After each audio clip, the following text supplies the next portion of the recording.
Bismillahirrahmanirrahim. Assalamualaikum warahmatullahi wabarakatuh. Kami dari kelompok 10 akan mempresentasikan materi jenis-jenis dari public relation. Sebelumnya saya akan memperkenalkan anggota-anggota kami dulu.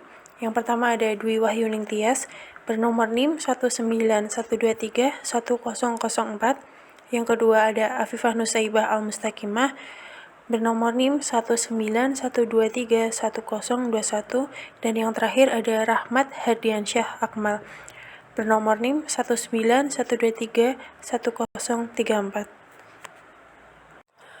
Selanjutnya ada jenis-jenis publik. Setiap organisasi memiliki target publiknya masing-masing yang mungkin berbeda dengan organisasi lain. Hal ini dipengaruhi oleh situasi dan isu yang menjadi perhatian concern dari organisasi yang bersangkutan. Setiap isu, masalah, dan kepentingan menciptakan jenis-jenis publiknya sendiri. J.E. Grunig and T. Han mengategorikan publik dan public relation ke dalam 4 jenis, yakni sebagai berikut. Yang pertama ada non-publics, latent publics, aware publics, sama active publics. Untuk yang non-publics itu adalah orang-orang yang tidak terlibat sama sekali dalam persoalan atau situasi organisasi. Kemudian yang kedua ada latent publics, itu orang-orang yang tidak menyadari bahwa mereka berhubungan dengan persoalan dan situasi organisasi.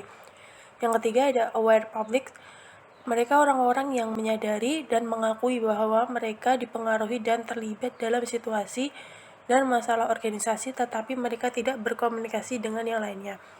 Kemudian yang terakhir ada active publics, mereka adalah orang-orang yang mengorganisir diri mereka sendiri untuk mendiskusikan dan terlibat secara aktif dalam persoalan dan situasi organisasi. Selanjutnya ada stakeholders versus publics. Istilah stakeholders atau pemegang kepentingan dan publics khalayak dalam diskursus public relation seringkali dipertukarkan satu sama lain. Padahal keduanya sesungguhnya memiliki beberapa perbedaan meskipun cenderung tipis. Stakeholder biasanya diidentifikasi dalam literatur bisnis berdasarkan hubungannya dengan organisasi-organisasi. Sedangkan public relation dan media massa seringkali diidentifikasi berdasarkan hubungannya dengan pesan-pesan message. Paul Baynes dan kawan-kawan menyebutkan beberapa jenis publik yang berlaku untuk kebanyakan organisasi komersial sebagai berikut.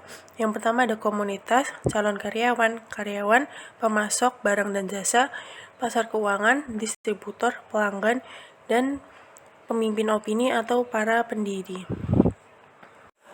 Komunitas adalah sekelompok orang yang hidup atau berkumpul dalam ruang fisik maupun ruang kepentingan yang sama. Yang kedua ada calon karyawan. Dalam konteks ini, public relation bertugas untuk membangun sekaligus menguji reputasi perusahaan di mata para calon karyawannya. Kebanyakan calon pelamar kerja ingin mengetahui seperti apa reputasi perusahaan yang dialaminya. Biasanya reputasi perusahaan akan dinilai oleh calon karyawannya dengan dilihat dari sistem dan proses rekrutmen yang diselenggarakan oleh perusahaan tersebut. Kemudian yang ketiga ada karyawan.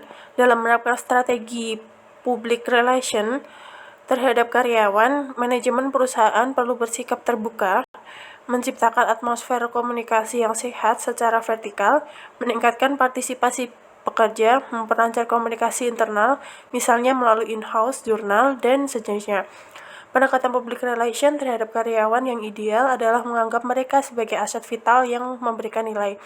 Pendekatan ini sering disebut dengan istilah pemasaran internal atau kemitraan internal. Kemudian yang keempat ada pemasok barang dan jasa.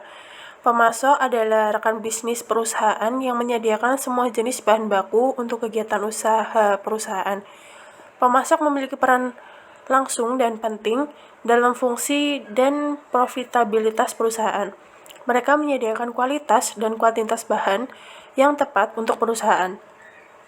Apabila niat baik pemasok pada perusahaan tidak ditanggapi dengan sikap yang sama baiknya, maka hubungan keduanya dapat meregang. Indikatornya misalnya kegagalan atau keterlambatan pembayaran kepada pemasok, jumlah jumlah penolakan bahan baku yang tinggi, perlakuan kasar, dan sebagainya. Selanjutnya yang nomor 5 ada pasar keuangan. Perusahaan publik maupun swasta perlu agar pasar keuangan financial markets mendapatkan informasi tentang sejarah, kinerja, dan prospek perusahaan. Pasar yang menguntungkan ataupun merugikan akan berpengaruh terhadap pengambil alihan isu saham baru dan pemeliharaan harga saham. Untuk melakukan pengambilan atau takeover, para investor biasanya melihat pertumbuhan harga saham dari waktu ke waktu serta kejatuhan harga saham yang terjadi tiba-tiba. Pasar keuangan terdiri dari manajer bank lokal, masyarakat, perusahaan asuransi, pemegang saham, investor, dan orang-orang yang berperan sebagai penasihat. Kemudian yang keenam ada distributor. Distributor adalah penghubung antara perusahaan dan konsumen. Bisa dikatakan mereka seperti wajah dan cerminan dari perusahaan. Keberhasilan bisnis sebuah perusahaan sangat bergantung pada kinerja mereka. Setiap perusahaan biasanya memiliki jalur distribusi yang berbeda-beda dan cenderung menggunakan distributor yang paling sesuai untuk bisnis mereka. Kemudian yang ke-7 ada pelanggan. Pelanggan adalah pusat dari kegiatan bisnis dan merupakan penentu akhir kesuksesan sebuah perusahaan. Jika pelanggannya adalah perusahaan lain, maka disebut dengan pemasaran business to business atau B2B. Jika pelanggan akhirnya adalah individu pribadi, maka disebut dengan pemasaran business to consumer atau B2C. Kemudian yang terakhir ada pemimpin atau pembentuk opini. Mereka adalah orang-orang yang mampu memberikan opini dan pengaruh. Center Jackson menyebutnya dengan istilah intervening publics karena mereka membawa pesan kepada ruang publik utama. Pemimpin atau pembentuk opini boleh jadi orang-orang yang sinis dan berprasangka, tetapi mereka bukanlah orang-orang yang apatis.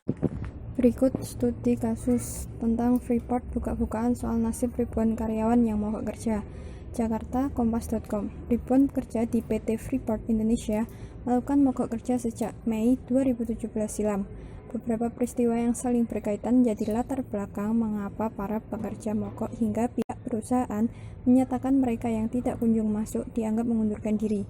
Pihak PT Freeport Indonesia melalui Vice President Corporate Communication Riza Pratama menjelaskan bagaimana peristiwa itu bermula pada 2017 silam. Pemerintah mengeluarkan peraturan nomor 1 tahun 2017 tentang perubahan keempat atas peraturan pemerintah nomor 23 tahun 2010 tentang pelaksanaan kegiatan usaha pertambangan mineral dan batu bara. Melalui peraturan tersebut, praktis hanya pemegang izin usaha pertambangan atau IUP atau IUPK dan membangun smelter di dalam negeri yang dapat mengajukan rekomendasi ekspor mineral yang belum dimurnikan. Aturan ini berdampak pada kegiatan operasional Freeport Indonesia hingga kemudian kebijakan efisiensi ditempuh pihak perusahaan. PP nomor 1 tahun 2017 itu yang membuat company tidak ada kepastian untuk beroperasi, sehingga kami harus melakukan efisiensi, termasuk di dalamnya efisiensi kontraktor dan merumahkan karyawan, kata Riza saat berbincang dengan Kompas.com pada Selasa 20 Februari 2018. Riza menyebutkan kebijakan merumahkan karyawan yang dimaksud bukan berarti memutuskan hubungan kerja atau PHK karyawan yang dirumahkan tetap diberikan hak mereka, termasuk fasilitas dan tunjangan-tunjangan. Ada 823 karyawan yang kala itu dirumahkan dan merupakan bagian dari program furlough atau cuti yang ditawarkan perusahaan. Beberapa saat setelahnya, tepatnya awal Maret 2017, sebanyak 2.600 karyawan tidak masuk kerja tanpa pemberitahuan. Mereka tidak masuk kerja, kami panggil. 5 hari tidak masuk berdasarkan perjanjian kerja dan undang-undang, kami panggil 2 kali setelah itu dengan berbagai cara. Kalau masih tidak masuk, kami anggap mengundurkan diri, tutur Riza. Lalu, tanggal 20 April ada surat pemberitahuan dari karyawan bahwa mereka akan melaksanakan mogok kerja pada 1 Mei 2017 sementara. Menurut Riza, pihak perusahaan menganggap karyawan tersebut justru sudah sejak Maret sampai April tidak masuk kerja atau mangkir dari kewajibannya sebagai pekerja. Dapat juga artikel mengenai Serikat Pekerja Freeport. Laporkan PHK kepada Menteri Ketenagakerjaan tercatat ada 3.274 karyawan Freeport Indonesia yang mogok saat itu dan dianggap mengundurkan diri. Riza mengungkapkan total karyawan mereka berjumlah sekitar 7.000-an orang dan dengan kebanyakan yang mogok sangat mempengaruhi kinerja dan proses produksi perusahaan. Kami tidak diberikan izin ekspor, ada pemogokan juga di smelting.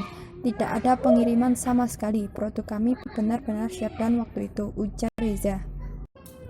Dalam rangka mencari jalan keluar permasalahan tersebut, Freeport bersama Serikat Pekerja Seluruh Indonesia (SPSI) pada 21 Desember 2017 menyepakati sejumlah poin perjanjian sebagai bantuan kemanusiaan dan ditawarkan bagi para pekerja yang dianggap mengundurkan diri. Poin yang dimaksud diantaranya menghapus utang-utang karyawan dan memberikan mereka tunjangan sebesar 1,5 sampai 4,5 kali gaji. Freeport juga memberikan kesempatan kerja lagi bagi mereka, tetapi bukan sebagai karyawan Freeport, melainkan di bawah kontraktor atau menjadi karyawan kontraktor yang bekerja untuk Freeport. Setelah itu yang masuk hanya 166 orang yang melalui kontraktor MOU SPSI pusat ini kan 120 hari sampai April tahun ini. Kami masih menunggu. Freeport tidak mungkin hire mereka kembali sebagai karyawan langsung, melainkan melalui kontraktor, ujar Riza. Dengan begitu, masih ada kesempatan bagi ex-karyawan Freeport yang sudah dianggap mengundurkan diri untuk kembali bekerja di sana. Riza mengimbau mereka yang berminat bekerja lagi agar segera mengajukan diri sebelum tenggat waktu bulan April 2018. Sekian presentasi dari kelompok kami, ada salahnya mohon maaf. Wassalamualaikum warahmatullahi wabarakatuh.